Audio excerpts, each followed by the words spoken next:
তাহলে স্টুডেন্টস আমরা দেখে নেবো এবার দুইয়ের দাগের যে অঙ্কগুলো রয়েছে তোমাদের টেক্সট বুক থেকে, সেই বই এর অঙ্কগুলো আমরা দেখে নিচ্ছি। দেখো দুইয়ের দাগের অঙ্কটা বলা হয়েছে নিচের সামান্য ভগ্নাংশগুলিকে শতকরায় প্রকাশ করো। তাহলে দেখো এখানে বলেছে শতকরায় প্রকাশ করতে। শতকরায় প্রকাশ করা মানে কি? শতকরায় প্রকাশ করা মানে এখানে পার্সেন্টেজ নেই, আমাদেরকে পার্সেন্টেজ আনতে হবে। তাহলে পার্সেন্টেজ আনতে গেলে আমাদেরকে কি করতে হবে? দেখো 45-এর 50 একটি ভগ্নাংশ দেওয়া আছে, একের দাগের যে অঙ্কটি রয়েছে 45-এর 50, এটা ভগ্নাংশ দেওয়া রয়েছে, কিন্তু এখানে পার্সেন্টেজ অর্থাৎ শতকরায় আমাকে নিয়ে যেতে হবে। তাহলে শতকরায় নিয়ে গেলে কি করতে হবে? আমরা প্রথমেই শিখলাম কেস নাম্বার 1-এ শিখেছি, কেস নাম্বার 2-তে ছিল কি যে 100 দিয়ে কি করতে হবে? 100 দিয়ে গুণ করতে হবে। তাহলে এটাকে যদি আমরা 100 দিয়ে গুণ করে দিই তাহলে কত হবে? দেখো 100 দিয়ে গুণ করে এটাকে কাটাকুটি করতে হবে। তাহলে 100 দিয়ে গুণ করে কাটাকুটি করলে কি হবে? এই একটা শূন্য কেটে দিলাম, এই একটা শূন্য কেটে দিলাম। এবার 5 দিয়ে 10 কাটছি, 5 দুগুণে 10, আর 45 ওপরে লবে কে পড়ে রয়েছে 45 আর 2। এই 45 আর 2টাকে এবার কি করবো? আমরা গুণ করে দেবো। তাহলে 45 আর 2 যদি আমরা গুণ করি দেখবে তাহলে কত আসবে? 90।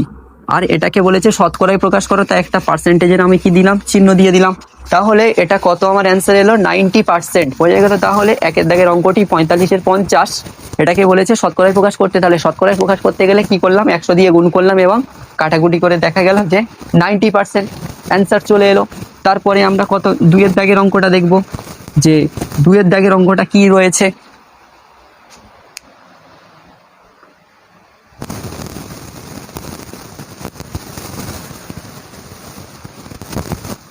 দেখো তাহলে দুইয়ের দাগের যে অঙ্কটি এখানে রয়েছে 9/10, 9/10।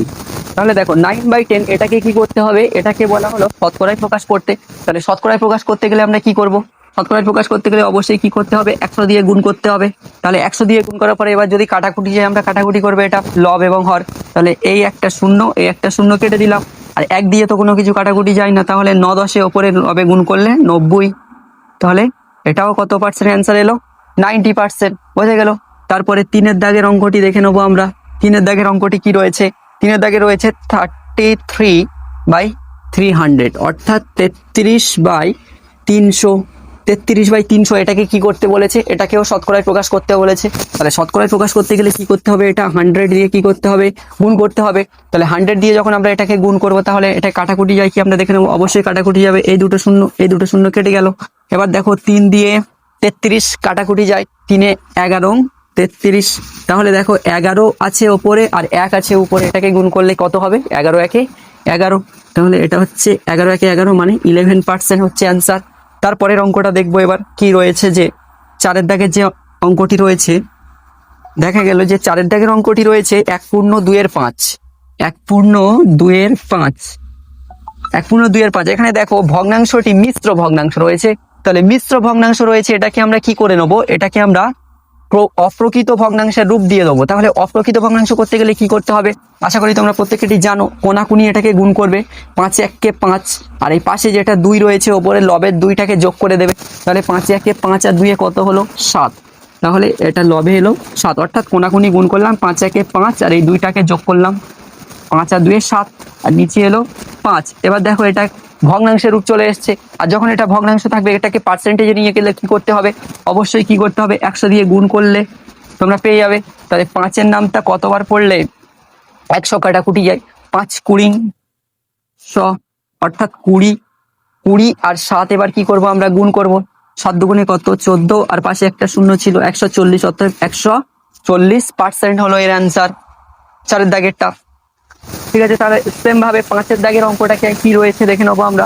5-এর দাগের অঙ্কটি, 5-এর দাগের অঙ্কটি দেখে নিলাম কি আছে। 5-এর দাগে রয়েছে 4/3/8। তাহলে 4/3/8 এটা হচ্ছে 5-এর দাগের অঙ্ক। তাহলে এটা কি করব আমরা? এটা সেম একই রকম ভাবে, এটা মিশ্র ভগ্নাংশ রয়েছে, এটাকে অপ্রকৃত করলে কি হবে? কোনাকুনি গুণ করো, 4 আসতে 32, 32 আর এই 3টাকে যোগ করো, 32 আর 3-এ 35, আর নিচে কত রয়েছে? নিচে রয়েছে কত? 8। এটাকে এবার ভগ্নাংশের রূপ চলে এলো, তখন আমরা কি করতে পারবো? তখন এটাকে পার্সেন্টেজ শতকরায় খুব সহজে নিয়ে চলে যেতে পারবো। তাহলে পার্সেন্টেজ বা শতকরা নিয়ে গেলে কি করতে হবে? 100 দিয়ে এটাকে গুণ করতে হবে। তাহলে 100 দিয়ে গুণ করে এবার এটাকে কি করব? আমরা কাটাকুটি করব লব এবং হরে। 8 এবং 100 এটা কত দিয়ে কাটবে? এটা 4-এর নামটা দিয়ে আমরা কাটতে পারি। দেখো 4 দুগুণে 8 আর 4-এর নামতা 4 25 100। এইবার দেখো 2 দিয়ে 25 বা 35 কোনোটা কাটাকুটি যায় না, তাহলে এবার এই 35 এবং 25 এটাকে গুণ করে আমরা দেখে নেব 35 এবং 25 কত হয়। 35 এবং 25 এটাকে যদি আমরা গুণ করি তাহলে কত হবে, 5 5-এ 25-এর 5, 3 5-এ 15, 15 আর 2-এ 17, অর্থাৎ 175। আর 35 দুগুণে কত, 70, 5 7 8, অর্থাৎ 875/2%। এটাকে যদি এবার আমরা ভাগ করে দিই আরো একটা অ্যান্সার আসবে, ঠিক আছে, 875/2। এইটা একটা অ্যান্সার হতে পারে, অথবা আমরা কি করতে পারি, অথবা 2 দিয়ে এটাকে আমরা ভাগ করে দিতে পারি। 875-কে 4 দুকোণে 8 হলো, 7 নেমে গেল, 3 দুকোণে 6, 6 কত দিলে 7, 1 দিলে 7, 15। তাহলে এবার 2-এর নামটা 15, 7 দুকোণে অবশ্যই কত যাবে, এখানে 14 যাবে, 7 দুকোণে 14। এখানে আমার জায়গা নেই, ঠিক আছে, তোমরা একটু বুঝে নিও। তাহলে এখানে 4 আছে, কত দিলে 5, 1 দিলে 5, এবং একাকি মিলে গেলে শূন্য তো বাঁদিকে বসে না। তাহলে এখানে কত অ্যান্সার আসছে, 437/1/2%। বোঝা গেল? তাহলে খুব সহজে আমরা পার্সেন্টেজ অর্থাৎ শতকরা নিয়ে চলে, শতকরাগুলো কিভাবে আনতে হলো, অর্থাৎ 100 দিয়ে গুণ করে আমরা শতকরাগুলো আনলাম। এবার আমরা 3-এর দাগের অঙ্কগুলোকে দেখে নেব। নিচের দশমিক ভগ্নাংশগুলোকে শতকরায় প্রকাশ করো। এইবার দেখো এখানে যে অঙ্কগুলো রয়েছে দশমিকে রয়েছে, অর্থাৎ এখানে ভগ্নাংশ নেই, আমাদেরকে দশমিক দেওয়া রয়েছে। তাহলে এরকম যখন দশমিক দেওয়া থাকবে তখন এই দশমিকগুলোকে আমরা কি করে নেবো, ভগ্নাংশের রূপ দিয়ে দেবো। তাহলে ভগ্নাংশের রূপ দিতে গেলে কি করতে হবে, তাহলে দেখো 1-এর দাগের যে অঙ্কটি রয়েছে 0.6, এটাকে কি করব আমরা প্রথমে ভগ্নাংশে করে নেব। তাহলে এটাকে ভগ্নাংশে করলে কি হবে, এই যে 6 এটাকে আমি লবে লিখলাম, অর্থাৎ সংখ্যা যেটা থাকবে সেটাকে লবে লিখে দেব। এবং এই যে দশমিক রয়েছে এই দশমিকের জন্য নিচে একটা 1 নিলাম, এবং দশমিকের পরে কটা সংখ্যা আছে আমরা লক্ষ্য করব। দশমিকের পরে দেখলাম যে 6 মাত্র একটি সংখ্যা রয়েছে, তাই এই একটি সংখ্যার জন্য 1-এর পাশে একটি শূন্য নিলাম। বুঝে গেল? তাহলে এটাকে ভগ্নাংশ করতে গেলে কি করতে হবে, 0.6টাকে কি করলাম, 0.6টাকে দশমিক ভগ্নাংশ ছিল, এটাকে আমরা ভগ্নাংশে করে নিলাম কিভাবে, অর্থাৎ দশমিকের জন্য নিচে একটা 1 নিলাম, এবং কি করলাম, এই যে দশমিকের পরে 6 মাত্র একটা সংখ্যা রয়েছে, তাই 1-এর পরে একটা শূন্য নিলাম। তাহলে এটা কি হয়ে গেল, ভগ্নাংশ হয়ে গেল। এবার শতকরায় অবশ্যই তোমরা পারবে যে শতকরা করতে গেলে কি করতে হয়, শতকরা করতে গেলে 100 দিয়ে কি করতে হবে, শতকরা করতে গেলে 100 দিয়ে গুণ করতে হবে। তাহলে এটাকে 100 দিয়ে আমরা কি করে দেবো, গুণ করে দিলাম লবে। তাহলে এইটা এবার কাটাকুটি করে আমরা দেখব কত হয়, শূন্য আর এই শূন্য কেটে গেল। তাহলে কে পড়ে রয়েছে ওপরে, 6 আর 10টাকে গুণ করলে 6 10-এ 60, আর নিচে রয়েছে 1, আর নিচে 1 থাকা মানে শুধু আমরা লবেরটা লিখতে পারবো, অর্থাৎ 60। এখানে অ্যান্সার এলো তাহলে কত পার্সেন্ট, 60%। বোঝা গেল 1-এর দাগের অঙ্কটি। এইবার দেখো 2-এর দাগের অঙ্কটি কি বলছে। 2-এর দাগের অঙ্কটি সেম ভাবে আমরা দশমিকটাকে তুলে দেবো।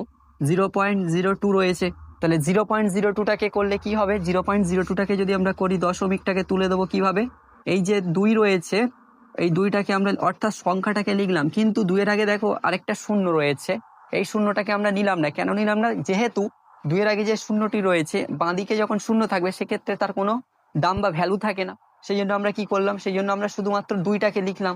এইবার নিচে আমরা কি করব, নিচে দশমিকের জন্য একটি 1 নিলাম, এবং দশমিকের পরে কটি সংখ্যা রয়েছে দেখো, দশমিকের পরে 0 একটা সংখ্যা, 2 একটা সংখ্যা, অর্থাৎ দুটো সংখ্যা।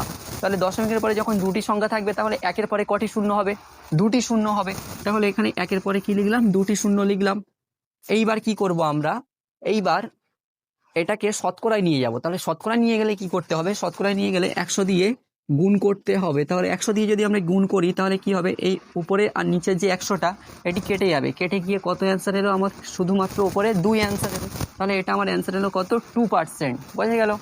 সেম ভাবে 3-এর দাগের অঙ্কটা আমরা দেখবো। 3-এর দাগের অঙ্কটা কি বলেছে, 0.57, 0.57। তাহলে 0.57কে কি করব, 0.57কে আমরা এটাকে শতকরায় প্রকাশ করব। তাহলে শতকরায় প্রকাশ করলে কি হবে, এই যে ওপরে এই যে 0.57 যেটা রয়েছে এটাকে আমরা কি করলাম, এটাকে লবে 57 লিখলাম, অর্থাৎ শুধু সংখ্যাটা নিলাম। এবং দশমিকের জন্য কি করলাম, দশমিকের জন্য নিচে একটা 1 নিলাম, এবং দশমিকের পরে কটা সংখ্যা আছে, একটা দুটো, অর্থাৎ দুটি শূন্য বসাবো একের পরে। এইবার কি করব, শতকরায় প্রকাশ করব। তাহলে শতকরায় প্রকাশ করলে কি করতে হবে, 100 দিয়ে গুণ করতে হবে পাশে। তাহলে 100 দিয়ে গুণ করলাম। এবার দেখবো ওপর নিচে কোনটা কাটাকুটি যাচ্ছে। তাহলে ওপর নিচে দেখো 100 আর নিচে 100, এটা কাটাকুটি চলে যাবে, দুটো 100 কেটে গেল। তাহলে এখানে শুধুমাত্র পড়ে রয়েছে কে, 57 উপরে। তাহলে 57 লিখলাম এবং পাশে একটা পার্সেন্টেজ দিয়ে, অর্থাৎ 57% হলো এর অ্যান্সার, 3 দাগের অ্যান্সারটি। তারপরে দেখো 4 দাগে কি রয়েছে, 4 দাগে 1.21। তাহলে 1.21 যে সংখ্যাটি রয়েছে এটাকে আবার কি করতে হবে, শতকরায় নিয়ে যেতে হবে। তাহলে শতকরায় নিয়ে গেলে কি করবো আমরা, এই দশমিকটাকে সেম ভাবে তুলে দিতে হবে। তাহলে এখানে দেখো দশমিকের আগে কিন্তু কি রয়েছে, আগের গুলো দেখো প্রত্যেকটা কি ছিল, 0 0 ছিল, কিন্তু এবারে দশমিকের আগে রয়েছে 1। তাহলে এই পুরো সংখ্যাটাকেই আমরা নিয়ে নেবো, অর্থাৎ এটাকে আমরা লবে লিখবো 121। ঠিক আছে, তাহলে দশমিকের আগে যখন সংখ্যা থাকবে শূন্য বাদে সেই সংখ্যাটাকেও নিতে হবে। তাহলে 121 লিখলাম এবং এই দশমিকের জন্য নিচে একটি 1 নিলাম এবং দশমিকের পরে দুটি সংখ্যা আছে, একটি দুটি, তাহলে একের পরে দুটো শূন্য নিলাম। এবার কি করব, যখন এটা ভগ্নাংশে চলে এলো অবশ্যই এটা এবার শতকরায় নিয়ে যেতে পারবো 100 দিয়ে গুণ করে। তাহলে 100 দিয়ে গুণ করলাম। তাহলে 100 দিয়ে গুণ করলে কি হলো, এটা শতকরায় চলে গেল। এইবার দেখো এটাকে কাটাকুটি করব, এই 100 কেটে গেল। তাহলে এখানে অ্যান্সার আসছে কত, 121 ওপরে। তাহলে 121%।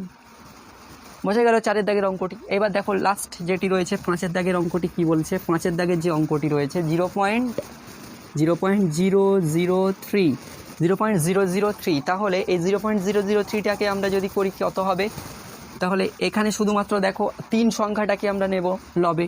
তাহলে শুধুমাত্র 3 নিলাম এবং দশমিকের জন্য নিচে একটি 1 আসলো।